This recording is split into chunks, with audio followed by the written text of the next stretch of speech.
Hi, friends. Welcome. I'm TJ. That's Zach. This is the Selbius Godcast. Thank you for being here. Take a seat. Zach, we're going to break one of our biggest rules on this show. Do you know what it is? Can you guess what it is? No. I mean, we don't have rules? too many rules. Yeah, I mean, we don't have too many. Usually no show prep. That's rule number one. Number Nailed that. two, see rule one. That's rule number two. But I think one of the primary focuses of this show is we acknowledge the middle exists. That when you're looking for the truth, usually you can find where the middle subsection of oftentimes the good and the bad, that's where you find what reality is. And so we often say, Zach, we don't want to evaluate this team when it's at its best, and we certainly don't want to evaluate them when they're at their worst. However, if we're going to sit here and do a 45, 50-hour long show... 50 hours? We're going to have to... That's what it's going to feel like, evaluating this series and this stretch of baseball for the Guardians. We're going to have to evaluate them at their worst. Could. Or, did you hear this? Murfreesboro, Tennessee, a runaway pet zebra has been captured in Tennessee. Jeez. You want to hear more about this? I do, actually. Okay. Ed the zebra, his name's Ed. His name is Ed. Was captured safely after being located in a pasture near a subdivision in the Christiana community in central Tennessee. Ed was airlifted and flown by helicopter back to a waiting animal trailer, the sheriff's office said in a statement, according to the Associated Press. Pretty crazy stuff going on. There was no even walk of shame here in this case. It was a flight of shame. There's no escaping that. There's no hiding your face when you're being airlifted back to where you escaped from. All the other animals are going to see you. There's no way that you could hide from that shame, right? Or are you coming back a hero because you escaped? You lived life outside. Yeah, I think you're hailed a hero. Ed the zebra will go down in history. What do you think he could do for the Guardians' offense right now? I'd settle for them escaping to score a few runs here and there.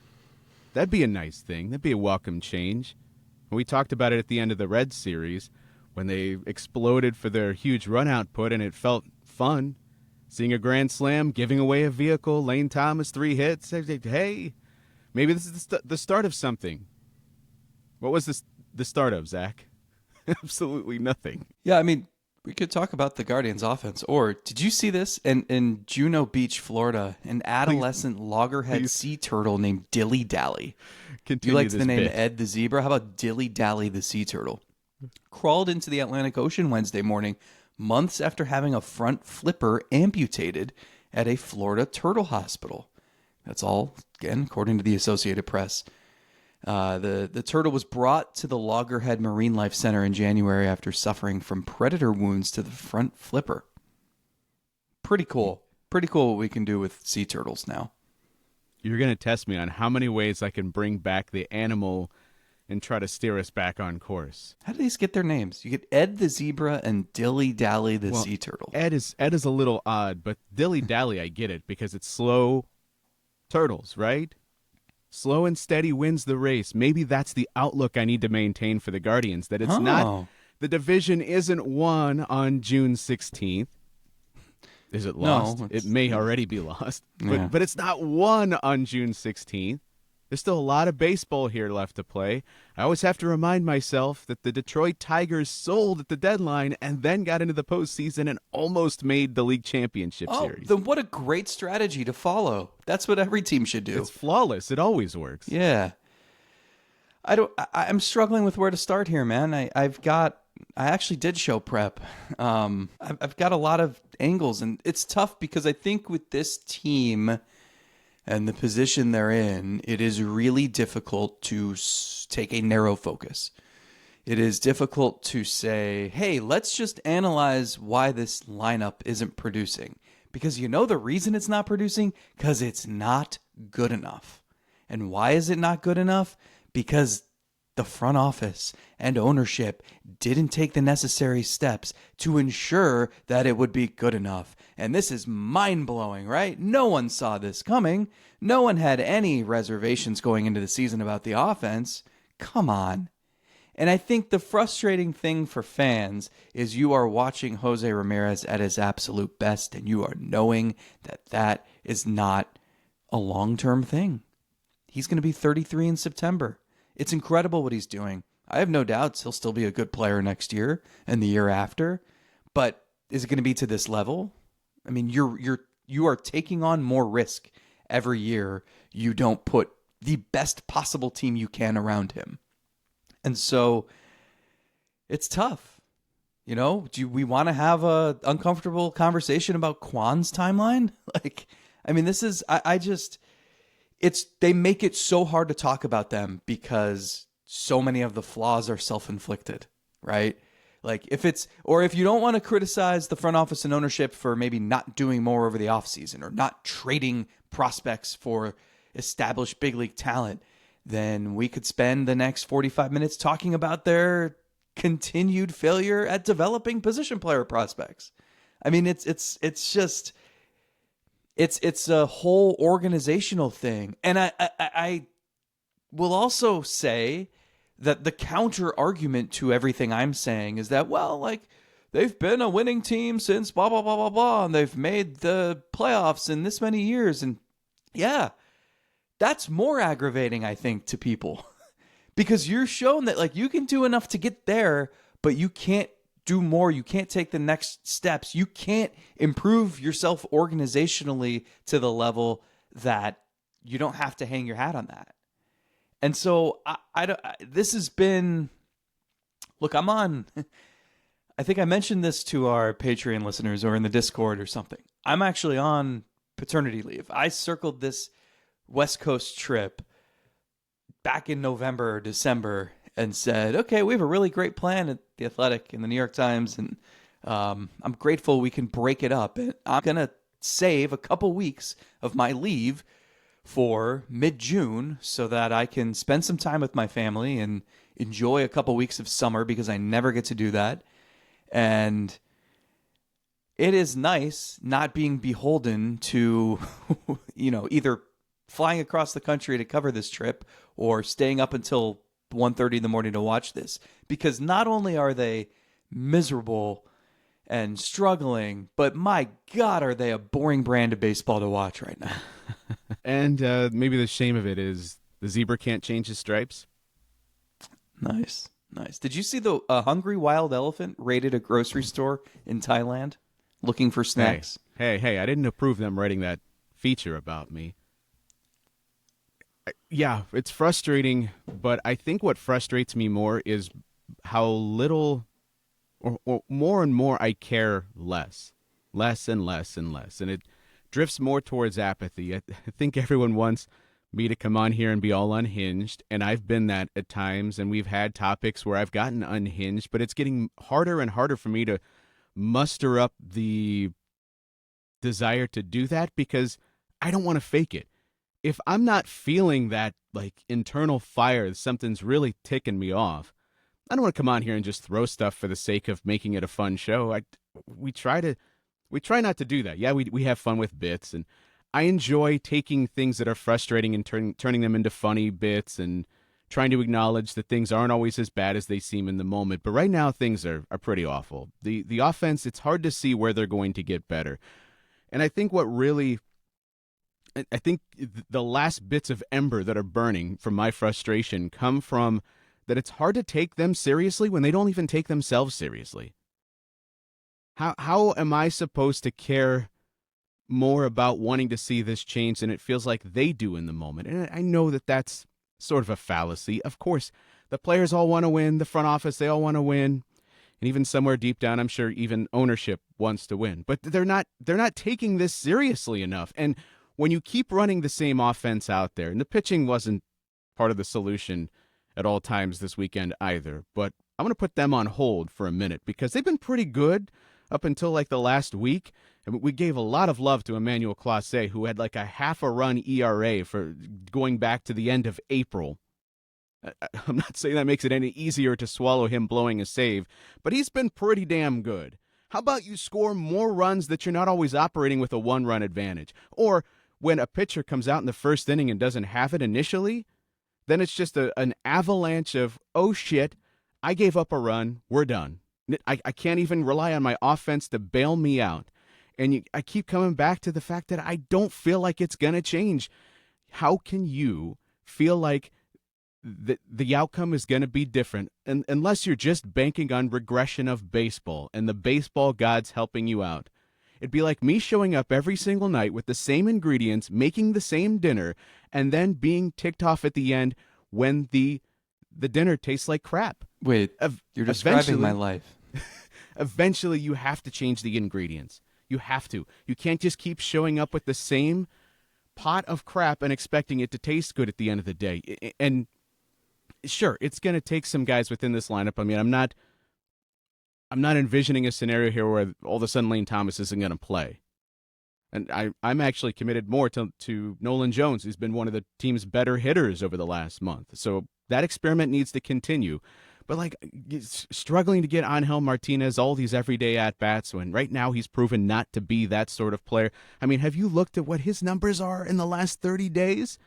A 32 WRC plus, a 184, 190, 306 batting average. That is rough.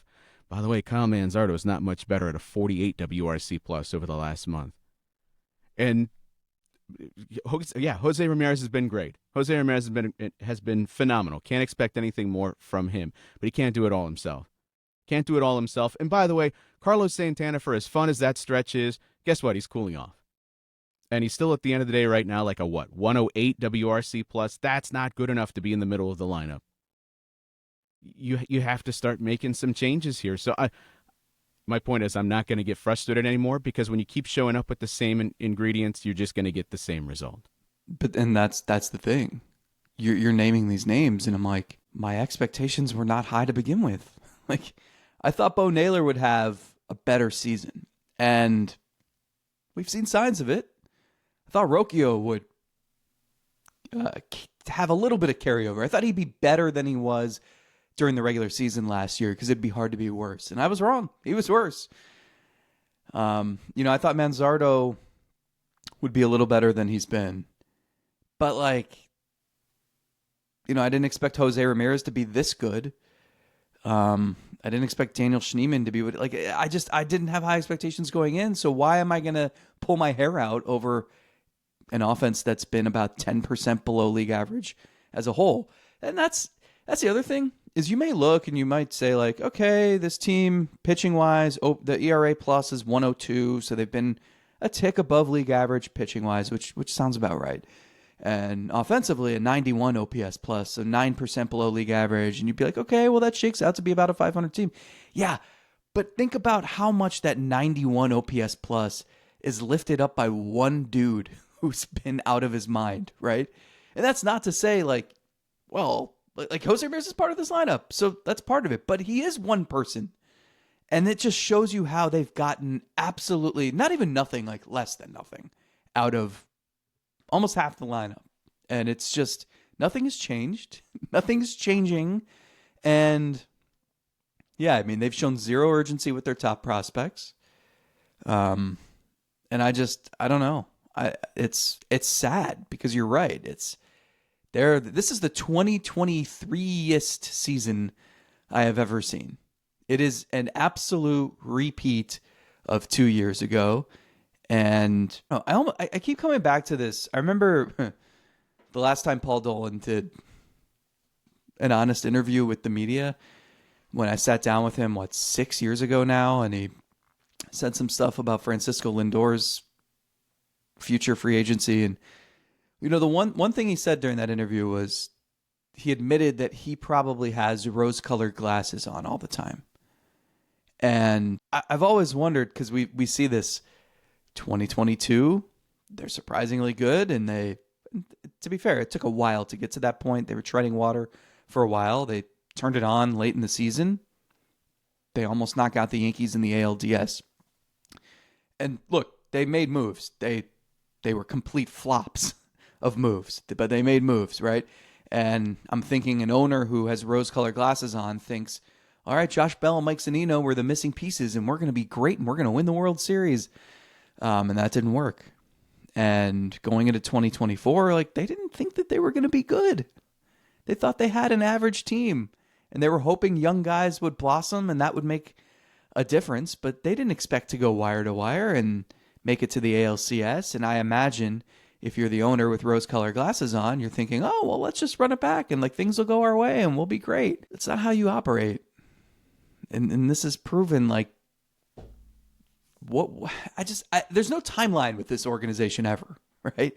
Like, there's no such thing as the present tense. And I never know or understand when they're trying to win. I know ideally, like, they subscribe to the Jerry DiPoto, just win 54% of your games year after year, take enough bites of the apple, and things will break your way once.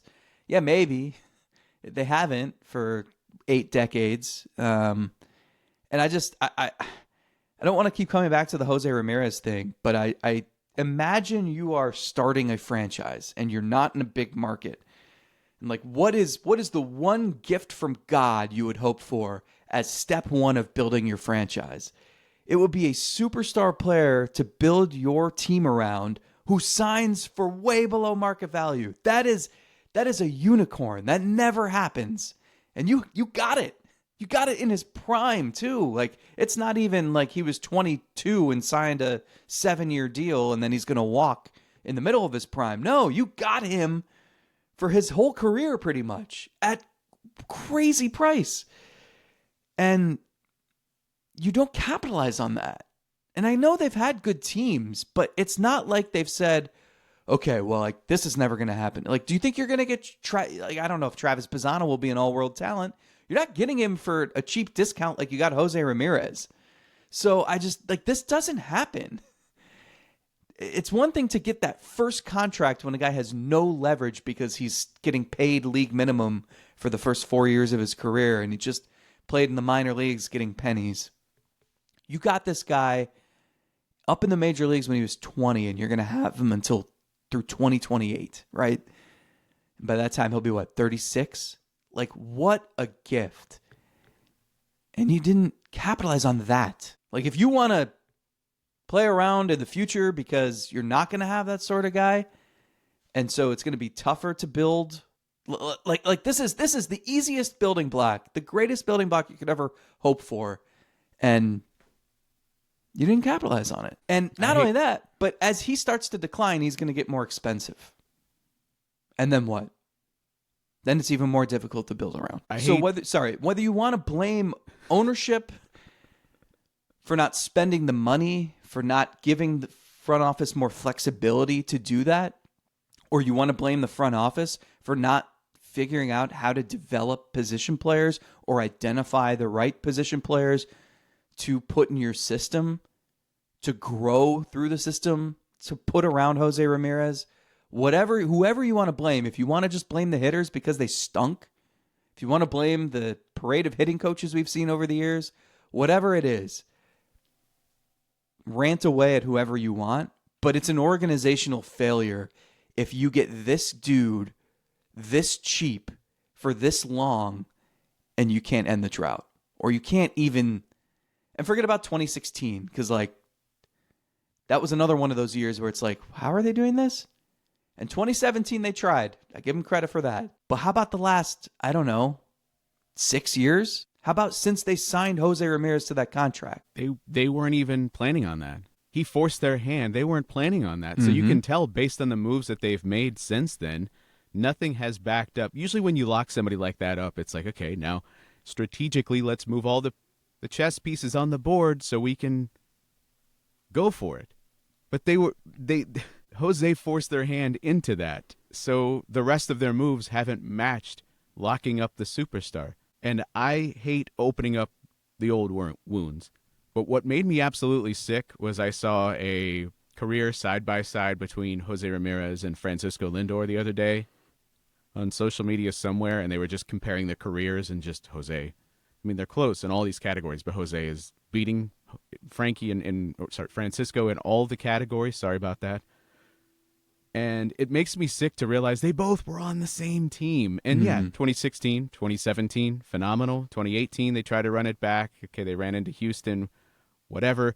But still, what frustrates me about that stretch is when you're at the tail end of having these two superstars, and at the time, you think Lindor's going to go elsewhere, and you probably think you're going to have to trade Jose at some point too. At this point, why at that point were they rolling back? Why were they cutting back? If you would have told everybody, listen, we're going to go for it here at the tail end because we have these two superstars on our lineup, and things are going to get meek after that. Once we get past this and both of these guys are elsewhere, we're going to have to make up for all of the time that we pushed all the chips in, and we're going to have some lean years. God, I think it would have been tough to stomach it, but I think most people would have stomached it to know that, oh, yeah, this sucks right now, but at least the team gave it their best shot when they had two all-world superstar, maybe Hall of Fame talents someday. I mean, God, both those guys might be. And it's frustrating. At that point, at the very end of that window, having those guys, they tried to thread this needle, and it didn't work.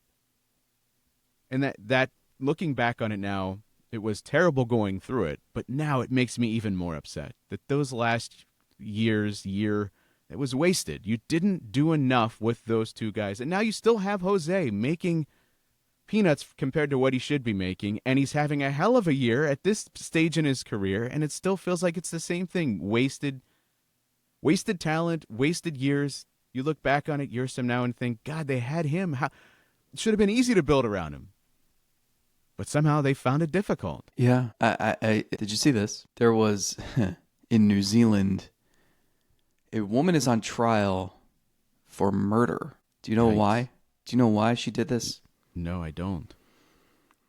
Before Erin Patterson's in-laws and their relatives arrived at her home for lunch, she bought pricey ingredients, consulted friends about recipes, and sent her children out to a movie. Then the Australian woman served them a dish containing poisonous death cap mushrooms, a meal that was fatal for 3 of her 4 guests. Yikes. Whether that was her plan is at the heart of a triple murder trial that has gripped Australia for nearly 6 weeks. Pretty crazy, huh? Yeah. Did you read the memoir there? It actually stated in there she was considering another means of torture, watching this Guardians offense 24 hours a day. Heyo. Do you have a... I'm sorry. Laugh track? Play the laugh track. No, it doesn't even deserve that. I won't even dignify it with a laugh track. Yeah, so I don't know. I don't even know what... Bybee looked all right. It's Saturday. What is there to say about this team? The other thing is, there are 3 wild card spots in each league now, right? They're at 500, and it feels like they're 15 games below. They very well could still make the playoffs. The doom and gloom here is because they did the hard part. They've got the guys to build around. They've just done an incredibly terrible job of building out that supporting cast. And I can still be optimistic about the future, too. You know, I believe in Bazana. I believe in DeLauder. I've been Juan Brito's number 1 fan. I've come on here in recent weeks and said I think the rotation is headed in the right direction, even if Luis Ortiz is testing my mettle there. I think the bullpen has enough depth to withstand an Emmanuel Clase trade in 6 weeks. We can talk about that more.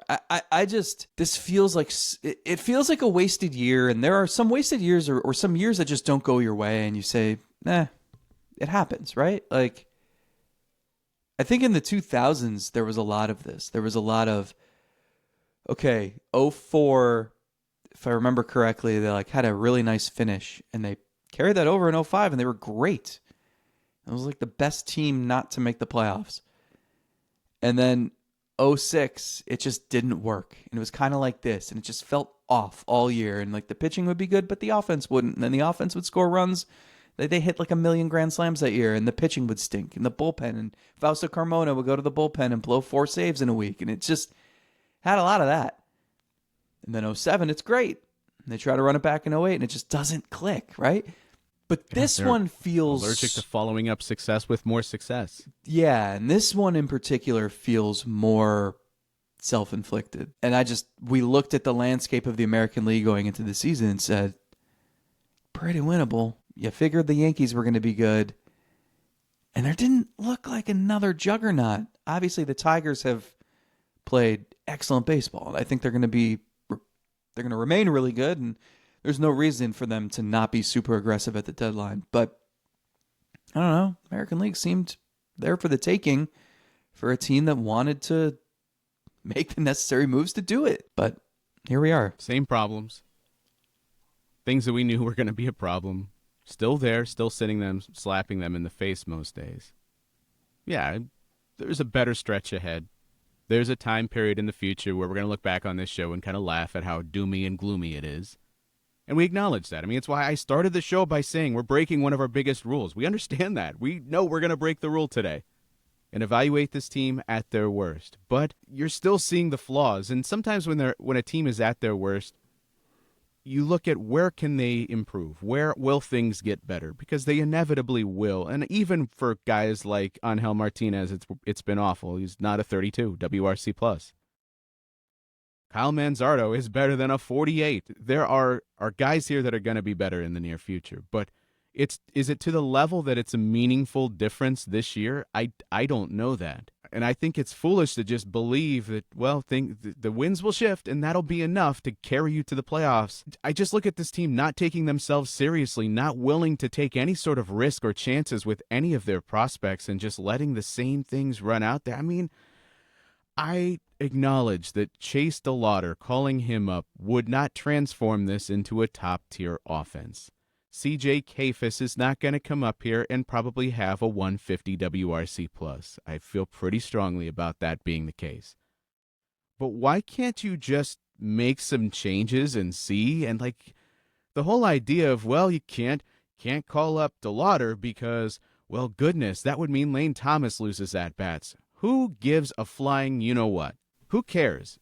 Who cares? Find a way to make it work, because I think he's certainly one of the best offensive players in your organization today.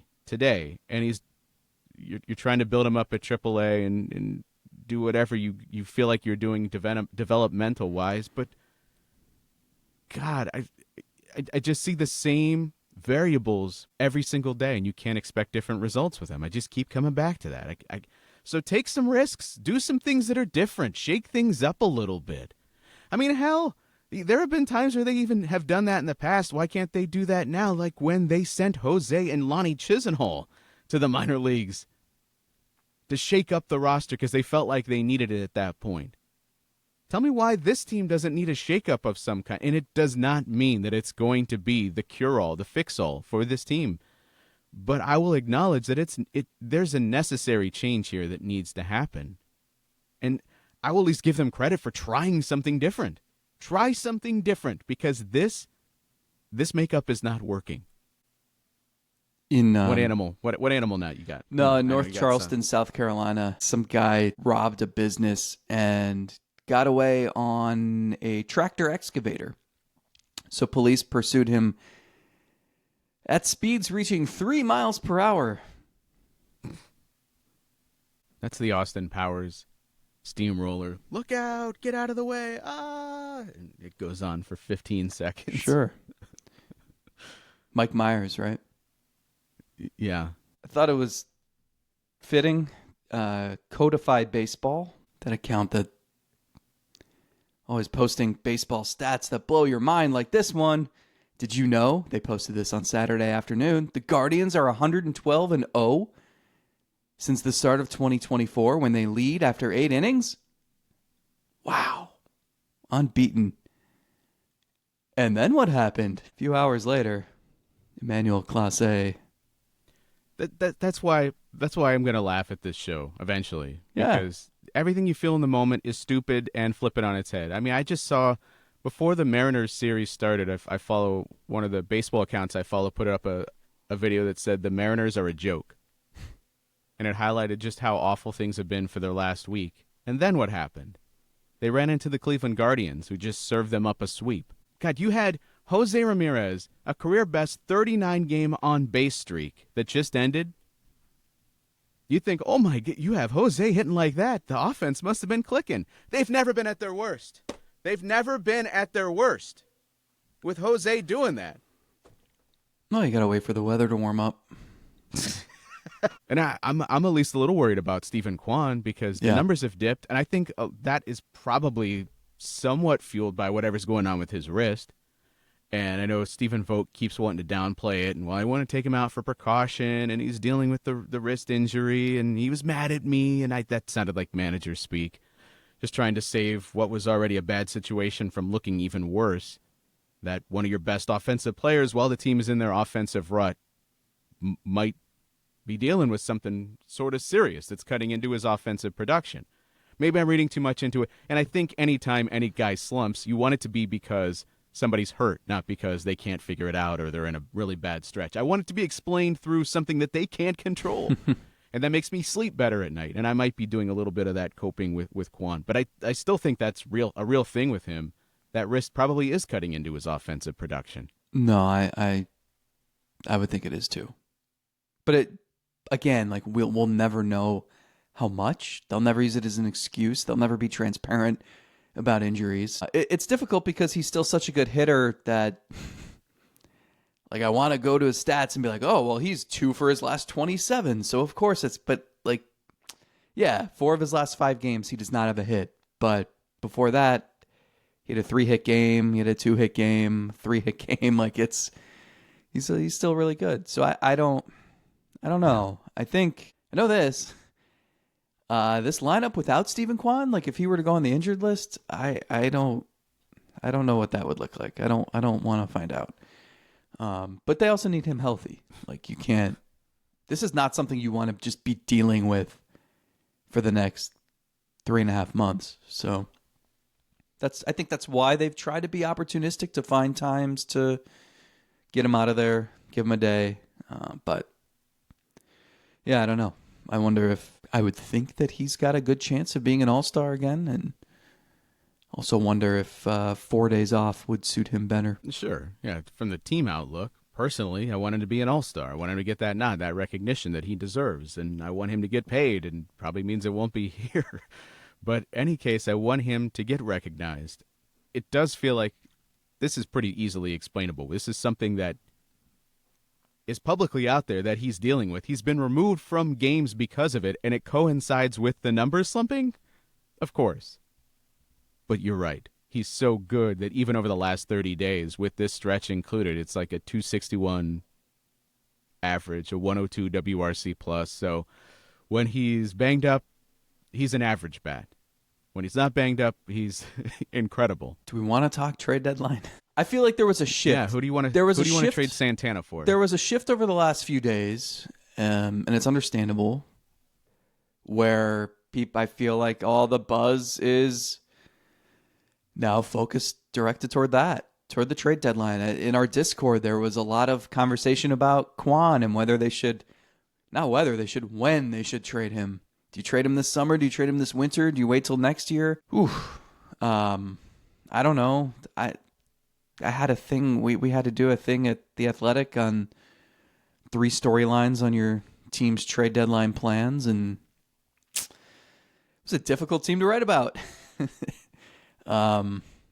Buyer, seller, neither in the traditional sense. Maybe it's geared towards selling, but this team, it's never that simple. Both. Yeah. So it's funny. The pieces you could dangle are pretty obvious, right? Carlos Santana, but you're not getting much for a 39-year-old. And that's trading him is more about opening a spot for Kafis to play every day than it is, let's see if we can get a 19-year-old prospect for Santana. Beyond that, I mean, it's so murky after that. Lane Thomas, you dealt Alex Clemmie, who was a second-round pick in 2023, has major control issues, but I think has really good stuff. And I don't think you're going to get someone of that caliber for Lane Thomas now. No, but I don't care about that. The whole point of acquiring Lane Thomas was so that he could hit bombs in the postseason like he did. Sure. I mean, but the point was for him to do that multiple years, not I understand. once. I understand that, but I'm saying like you got some value here. You have to understand, like this whole game that we're playing about you need to make moves and you need to fortify the offense. Sometimes that means you give up long-term talent for a short-term payoff, and that's what Lane Thomas would have been. Yeah, you didn't get exactly what you wanted for the length of it so far, but it's sort of in the same vein as Andrew Miller because he wasn't the same dude beyond 2016 at all times. 17, he had a good regular season, but he wasn't the exact same guy, and especially not in that third year. But nobody's arguing that that was a bad move because he wasn't as great for as long. So yeah, sometimes you are going to give up guys that are interesting for short-term payoffs. I and get if you got the short-term payoff, how can I be mad about that? I get that. I'm thinking in terms of this specific trade deadline right now. Move him for probably nothing, or do you just hang on to him? I think it depends on where they're at, too, in the standings. If this just free fall continues, why hold on to him?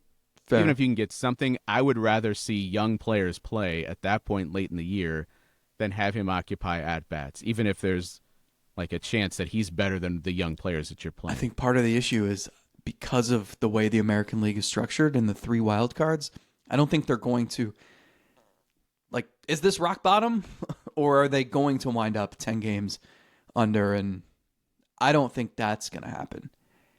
And so I think they're still going to be trying to thread the needle of, well, like, we can get a wild card and you never know what happens. And in a playoff series, we have Bieber and Bybee and Williams and yada, yada, yada. And speaking of, Bieber a trade chip?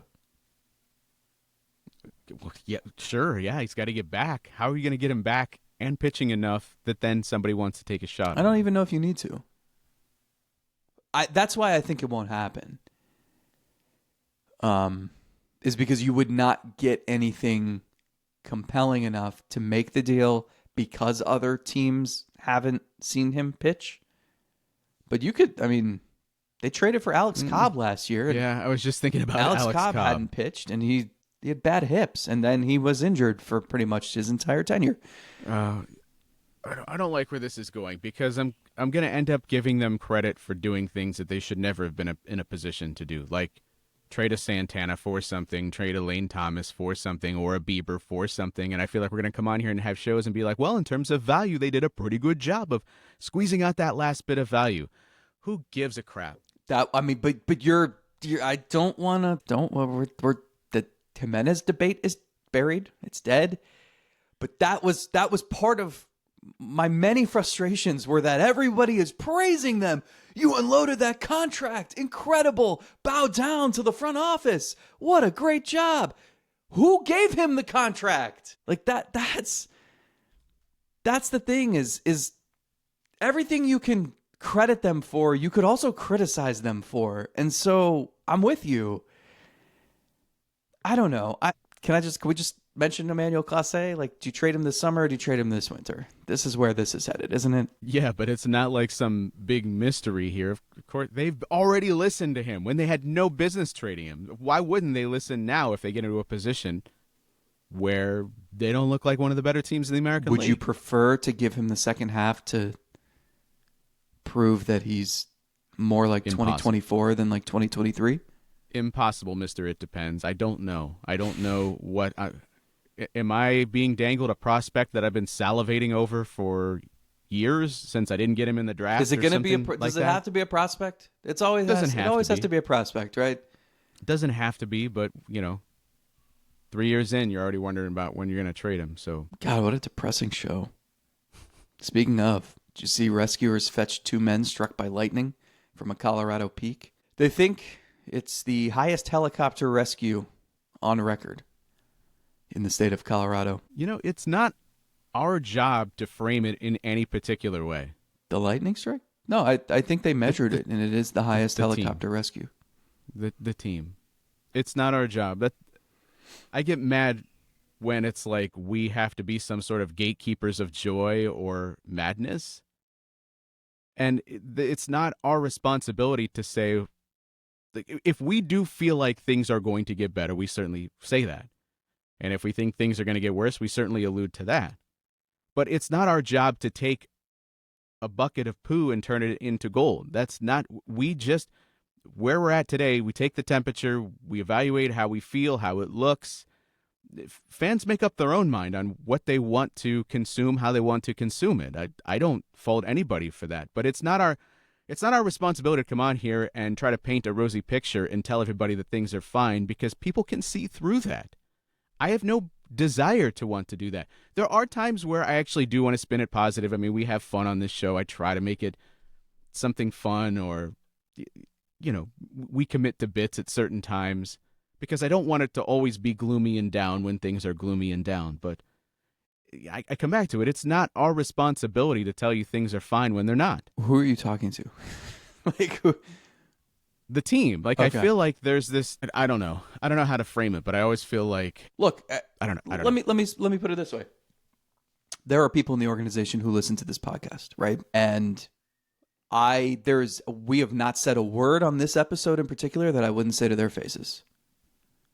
And I don't know. I think there's a lot of what we've said that they'd agree with.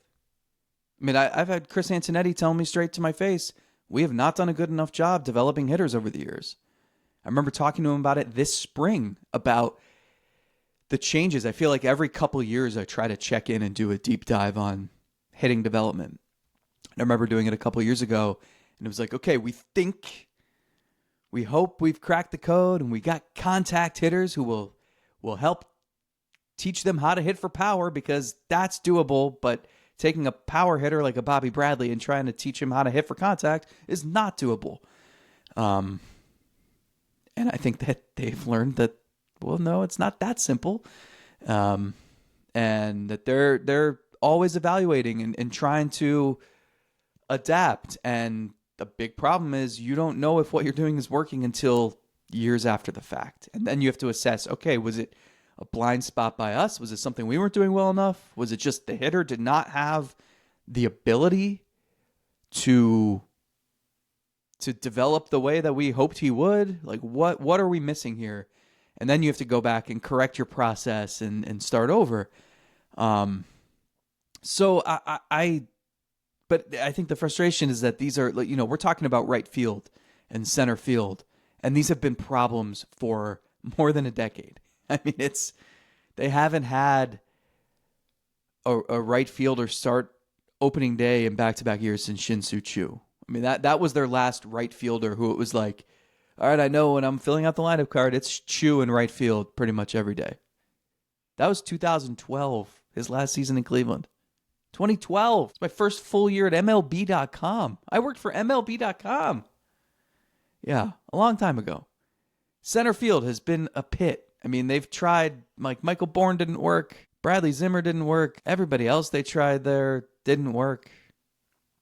You had Kipnis starting in center in the playoffs. So, Oscar Mercado had a nice season. They just, this is... Tyler Naquin's trying to pitch now. Yeah. I think I wrote, there were the three guys who have made the most starts for them in right field in the last 13 years. It's like 2 are retired and 1 is pitching. It's rough. So I that's the thing. It's like you've got to solve this, because otherwise it's just going to be a constant. I mean, how many middle infielders have they cycled through and none have worked? I mean, if you're okay, back to the trade deadline. Obviously, like, as it stands right now, it seems like 2023 is probably the blueprint here, where, like, maybe you'd sell off some spare veteran parts that it's not going to affect the second half of your season. We've seen this so many times. They did it in 2014. They did it in 2015. 21 even. Where, like, yeah, if you replace Santana with Kafis, is that going to dramatically change your season? No. If you replace Lane Thomas with DeLauder, is that going to dramatically change your season? Not for the worse. I could certainly see that stuff. I'd also never count out this team, especially if they are hanging around in the race. They're always looking for some long-term solution, right? Because they haven't been able to develop their own. So then you're looking at, what team might dangle an outfielder. I mean, what they did last year. Like, they might be in the market for another Lane Thomas type. Of course, they'd have to trade prospects, and they just they haven't gotten those as right as you would hope the last few years either. So, I don't know. It feels like a mess. I think it's exacerbated by an offense that's just a chore to watch.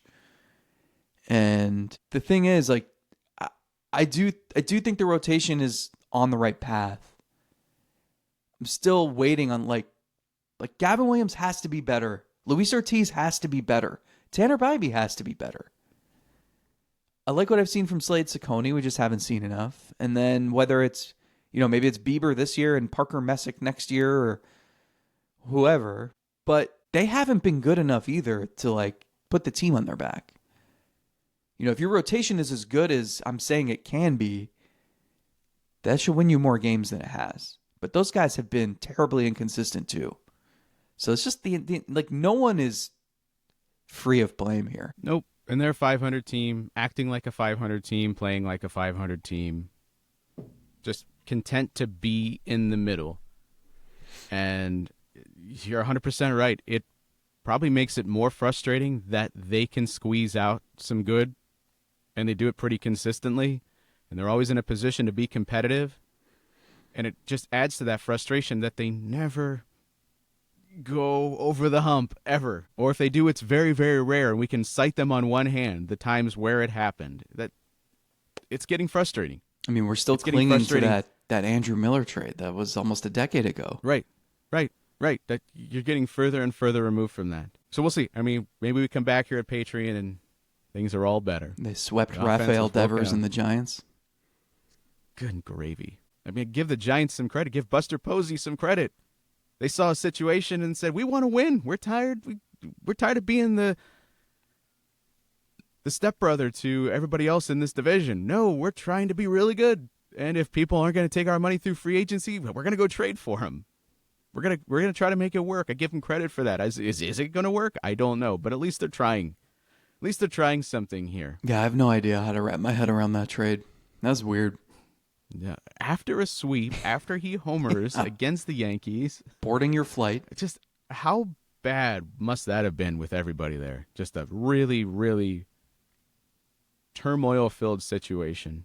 I'll end things with a interesting article I read at Fangraphs about Gabriel Arias' plate positioning. Did you see that? Did you see this? Did you hear about this? I didn't see the article. It's something I know Tim Stebbins had been keeping an eye on at MLB.com since April. Well, I mean, it's easy for us to see because it's so exaggerated. Where he's standing in the box, that if the fact that he's so upright, holding the bat upright, clearly was an intended change there made to try to take a guy that was always so good at taking the ball the other way and maybe trying to damage the inside, protect him there by moving him off the plate. And according to the Fangraphs article, which now you can look through Savant and see where guys are positioned in the box, how open and closed they are, he stands further from the plate than any hitter in Major League Baseball at 35.4 inches, 2 inches more than the next farthest, by the way, which is Paul Goldschmidt. So the belief here, as I was saying, is you're trying to make him better on inside pitches. So maybe he can start pulling the ball a little bit more, right? Take advantage of some good bat speed. And we know he has opposite field power, but you're trying to make a guy here that's not going to get beat on the inner third of the plate. And as the Fangraphs article even stated, is working out initially. He's doing better there. The hard hit rate has gotten better. The weighted on base average on the inner third pitches jumped up. So yes, that's how it works. But this is a good indication of why there's no player that ever gets to their final form. Because what do pitchers do when they see that? I mean, yeah, initially, you know what the game plan is. Let's bust him in inside. Let's try to get him in. And then he makes a change and he starts improving there. So what do pitchers do? They're going to say, okay, well, we got to find a new place to exploit. And when you move a guy off the plate, well, geez, probably should attack other parts of the strike zone now because now he has other weaknesses. And they're starting to do that a little bit. And this is a good reminder that development is not linear, and also adjustments are not this thing that just becomes a stagnant thing. This is Gabriel Arias. You look at guys throughout their careers where their batting stances change a little bit year to year, and I always wondered, why does that happen? Like, why does a guy become more closed, more open? And it's just because you are going to become, as you're trying to fix a part of your profile, something else becomes a weakness, and then you have to learn to cover for that until they make the adjustment back, and then you adjust to them. It's the fascinating part of cat and mouse baseball, but also in this case, it's like you're looking at Gabby Arias, and he's having some early success, and it looks like, okay, maybe this is the guy that's the shortstop. Well, now he's being exploited, so what are the coaches going to help this guy do? Because clearly, now they're doing something different, so what are you going to do to adjust off of that? It's all part of this adjustment process. His OPS is down to 654, and he's also like the least of my problems. That's kind of where this offense is. What's the alternative? Rocchio?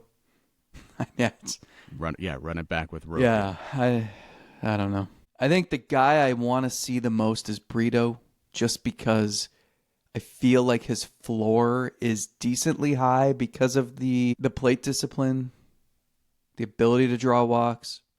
I don't know what kind of hitter he's going to be. He started developing a bunch of power last year when he had 40 doubles, 20 home runs. So I don't know what that's going to look like. And I don't even know if, even if he's at second base, like he's only at second base till Travis Bazzana's up. They've worked Brito at so many different positions that he probably winds up as some super sub dude, or I don't know. They just love platooning everybody and moving everybody around anyway. But I think I would like to see him at second base, and then maybe you play Schneemann more at short.